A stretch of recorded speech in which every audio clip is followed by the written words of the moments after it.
Hello everybody, my name is Tancha Teja. I am a second year electrical engineering student at MET. What if I were to tell you that there are actually two versions of you inside you that make you you? And those versions of you are forced to work together to make up you.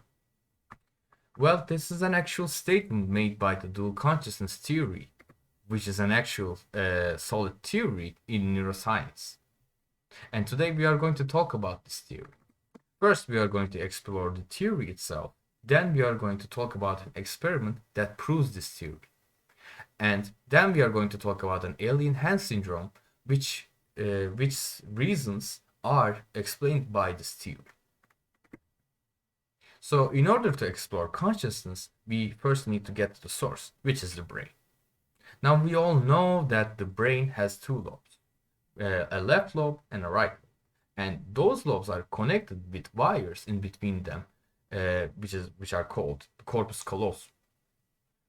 In dual consciousness theory, it is said that the left and the right lobe both have their each separate consciousness. They can interpret the outside world on their own, and they can make decisions of their own. And they are forced to work together by corpus callosum. Now, that wire is not necessary to live. So, corpus callosum can be removed as a treatment in severe epilepsy patients. And this treatment is a successful treatment which has been done for many years. And there are some syndromes to be seen, but we will come back to that later. Now, these patients are often called the split brain patients since they don't have any connections between their lobes. And according to the professor Munevar, which is a philosophy professor, and he said that this dual consciousness can be observed from outside, especially with these patients. So normally we don't observe this dual consciousness because we have this wire between our lobes. And this was further developed in his article, The Myth of the Dual Consciousness. So to prove this, an experiment was conducted in 1978 on these patients by physiology, psychology, professors Michael Gazzaniga and Joseph Ludo. Now, in this experiment, they set up two pictures in a way such that left hemisphere would only see the chicken's claw. And we know that the left hemisphere controls the right hand. And right hemisphere would only see the picture of a house in the winter. And we know that the right hemisphere controls the left hand. So when they asked, when they set a set of pictures, and only two of them were related with the pictures shown before, and asked the patient to select the related ones, the right hand selected the chicken's head, and left hand selected the snow shovel. Well, as expected.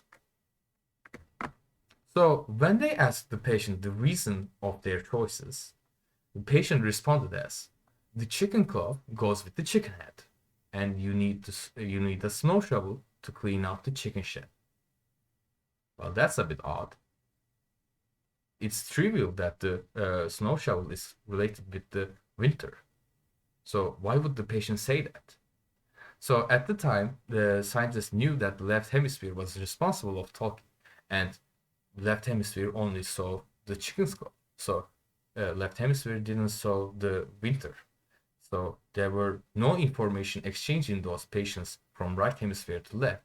So it would actually make sense for the patient to say that. Which was what was surprising was left hemisphere automatically made up a story to go along with the right hemisphere's actions, which Professor Gazzaniga coined the term left brain interpreter as this phenomena.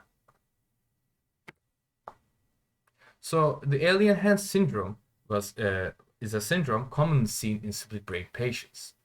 So this syndrome is the patients came across these syndromes in day-to-day life as they try to let's say grab at something with their right hand while left hand slaps the hand to knock the thing that the patient grabbed. Or let's say you were to select a cloth, the patient's other hand would select another cloth or slap the hand to make patient select another cloth.